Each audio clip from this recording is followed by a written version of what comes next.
No intro, straight onto the guides. Soldier's weapon, the worst hit scan primary in the game, makes Soldier fire his rifle at 540 RPM, dealing 90 damage per shot with 30 ammo and a bit of recoil. The most fundamental concept with Soldier is to typically maintain longer sightlines against most heroes, as Spello explains here with the example of a McCree on Lijiang Tower. If you're going to take this angle here, why are you pressing W? Why did you go from nice corner, nice angle here to I'm on top of point? Maintain the sightline, and that's all you need to do. You outrange this comp heavily outside of Zenyatta and random Pharah rockets. There is no reason for you to go, I'm going to close the distance against these guys whatsoever, especially with the diva on the field. You're playing your McCree like you're trying to get up in the face of your enemies. At least that's how it looked like on the Pharah, and it's how it looked like in the diva. You do not need to do that. You can do that against Widowmaker comms, Hanzo comms. This rings even more true with a hero such as Soldier, as you haven't got any CC for close quarter combat, and your entire kit is built on long-term sustain rather than consistent burst damage, evident in Soldier's more forgiving gun and its biotic field. However, up against snipers, you want to maintain shorter sightlines, typically paired along with surgical angles,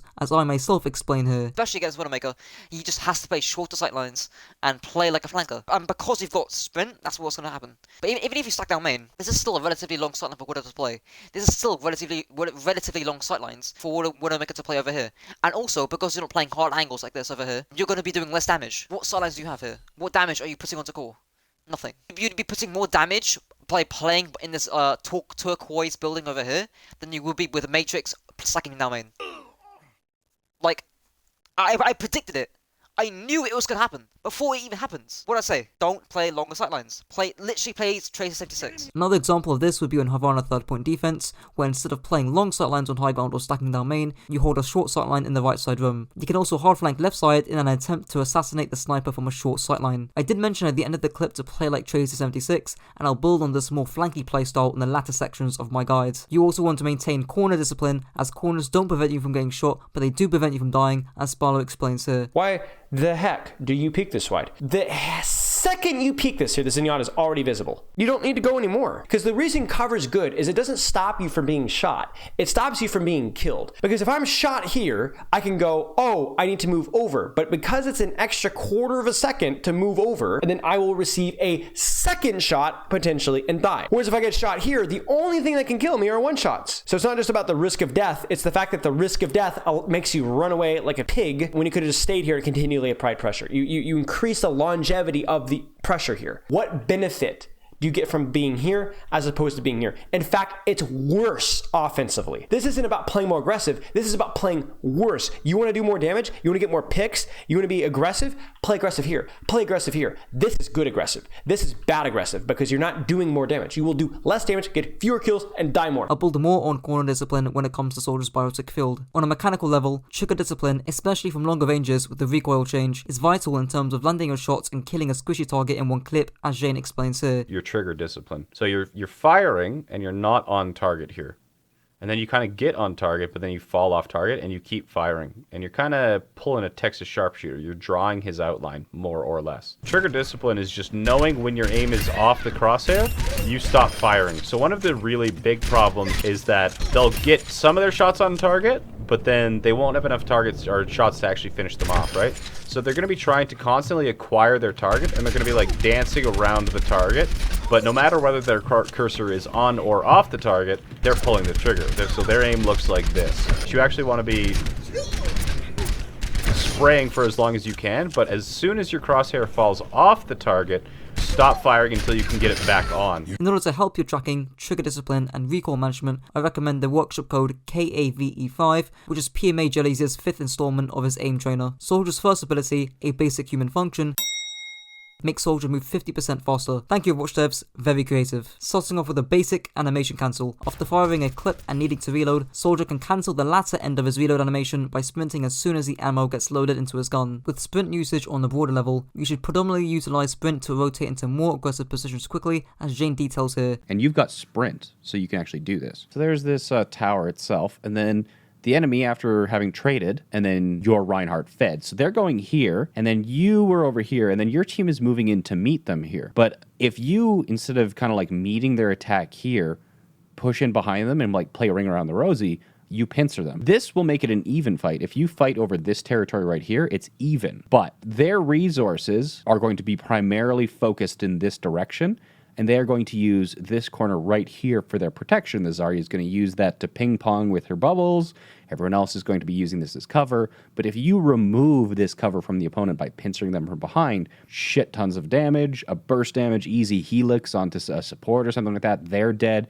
And if they turn around to try and push you, you've got sprint once again to reposition back to your team, and then your team can play ring around the rosy and come in behind them. So always look for these soft flanks. Note that you should time these sprints just after your team engages. This is because the enemy team will be fully focused on your team's core, allowing you to get away with these surgical flanks as Jane showed on Icon Ward. If you do this too early, your angle will get cleared and you will likely die, considering you haven't got any burst mobility or CC or increased HP that our McCree has. With more obvious uses, sprint should also be used to quickly kite from danger if you've lost the teamfight. However, one area of discussion is whether you should sprint away or stand your ground when you're getting dove. In order to prioritize your survival against hard divers such as Doomfist, it is typically better to sprint away as early as possible. However, if you're dueling heroes who are a hybrid of poke and dive, such as Echo Genji, and you're getting solo dove, it is typically better to stand your ground, as these are more skill-based matchups. Against Tracer, it's actually quite hard to one-clip Soldier with the Biotic field. However, if you're being dove by more than one hero, sprinting away is your best bet. Soldier's second ability, the worst rockets in the game, makes Soldier fire tiny rockets that deal 120 damage on direct hits and up to 80 splash damage. They have an explosion radius of 3 meters, move at 50 meters per second, and is on a 6-second cooldown.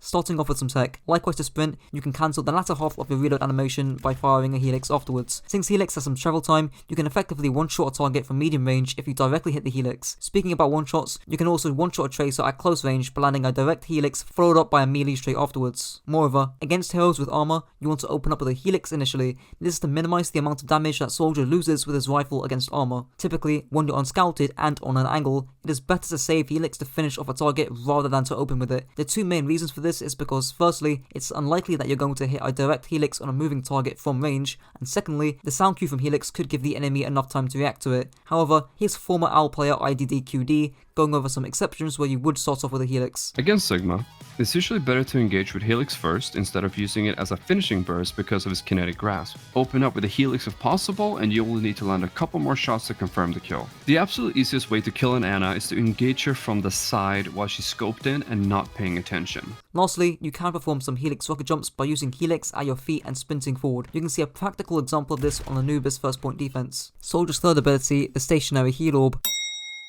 makes Soldier place a Biotic field dealing 40 healing per second over 5 seconds in a 4.5 meter radius paired with a 15-second cooldown. The general rule of thumb with Biotic field is to use it after you finish your first peak and head back into cover, as you can see here. The two main reasons for doing this is that the sound cue of planting down your heal station can give your position away, which is especially important on a greedy flank, and the second reason is that you lose some sustain over time by stacking your heal station with your first peak. Just interjecting here to say that exceptions to this rule are against snipers and then Visor, since you're not going to re-peak a sniper and you don't want to waste precious Visor time. You also want to plant your heal station by a corner rather than placing it out in the open. There are three main reasons for this. Firstly, by placing it on the corner, you encourage good corner discipline. Secondly, you save time peeking the angle as your cast animation starts in cover. Thirdly, the Biotic field radius is more forgiving on retreats, i.e. the radius of Biotic field is slightly extended when you retreat from the angle, giving you a bit more healing. With broader uses, Biotic field can also give you a slight edge in winning a flank duel over time, helping your team win map control. For example, on Route 66 second point attack, when fighting over the high ground coast side, with good corner discipline and management of sightlines, alongside your Biotic field, you do have the tools to put this duel in your favour. Aside from that, there isn't too much else to Soldier's healing station. Soldier's ultimate, aimbot, makes Soldier gain aimbot for 6 seconds. Thank you again, Overwatch devs, very creative. Starting off with some tech, here's Shane going over 3 main animation cancels that you can weave all into one tac visor. If you're firing, you can see that my clip in the bottom right corner is at 12 right now. If I activate tactical visor, it immediately reloads my rifle. And the next thing is that you can animation cancel healing station with tactical visor. So this is what it's going to be like. It's going to be bang, bang, bang, bang, bang, bang, bang, bang, bang, bang, bang, bang, bang, bang, bang, bang, bang. Oh, I've got you in my sights. did you even see the animation for the healing station?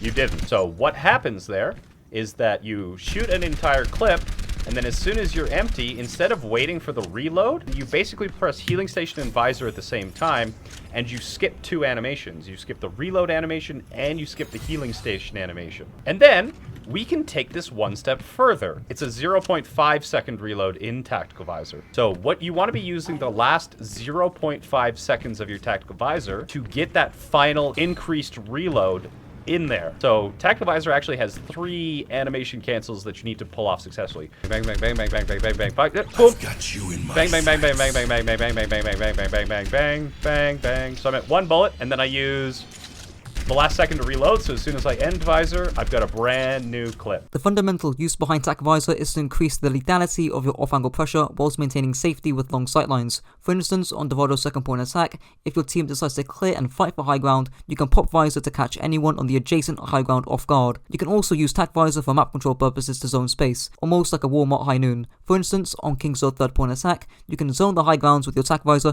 making any enemy DPS play passive. This can allow for your other, more mobile teammates to access and control the high ground. Lastly, don't use Visor and Grav, but do feel free to use Visor when the enemy Mercy Valks or when the enemy Pharah uses her boosters. Moving on to the positional, playstyle and compositional section of the guides. In terms of positioning, there are 4 key guidelines which I'll show on Havana's second point attack. Firstly, have cover as mentioned prior. Secondly, have line of sight. Note that this ties in with the sightline concepts mentioned prior. Thirdly, have good distance from angles so that the enemy flankers don't sneak up on you, allowing you to land early damage in before they engage. Fourthly, have rotation options, both aggressive and defensive. This can provide you with another angle for when your team engages, allowing you to push up, or a route of retreat if your team have lost the fight. In Brawl, syncing your soft flank aggression when your Reinhardt engages is vital, as I explain here. You see here, soon as Ocean Tank is bubbled, where's the angle? McCree should be here. Where's McCree? Where is he? Completely synced. Completely synced. And if McCree was here, look how much attention the Reinhardt is baiting. All 6 players are looking at the Reinhardt right now. This McCree can turn this corner, potentially 2 shots to him. At least it's like 3, maybe 4 shots because of the Inspire and the AoE healing. But you play this angle with a McCree, Lucio, and even a high charge Zarya, you're killing at least a squishy hero. And this is how you play Brawl. Reinhardt goes in, crush strikes. Again, where's the angle? Now Ocean Stand backs out, and now Kree and Mei push in. Desynced. And now Mei and Kree disengage, and now Reinhardt goes in.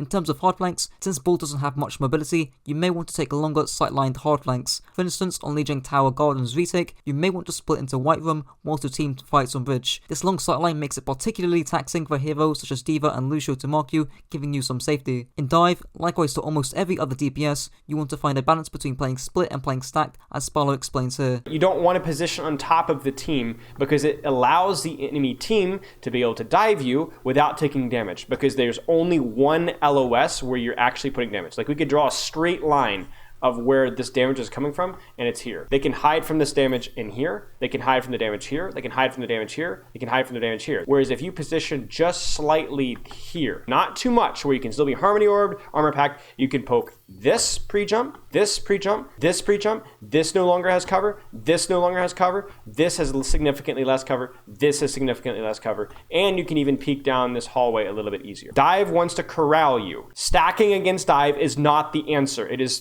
being in positions where you can peel for each other, but you can poke out Dive before the fight happens. So you don't want to be isolated, but you don't want to be stacked. You also want to sightline and an angle onto a Killbox. For instance, on Nabani first point attack, you have both a sightline and an angle onto the enemy Honor, who your core dives. In poke, half flanking and playing like a tracer is your move, as I explain here. Play like a tracer. Play like a Sombra.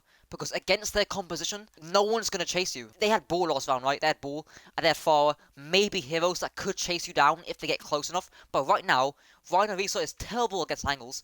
They've got full down frontal control, and you're going to do absolutely nothing if you stack down main and shoot shields.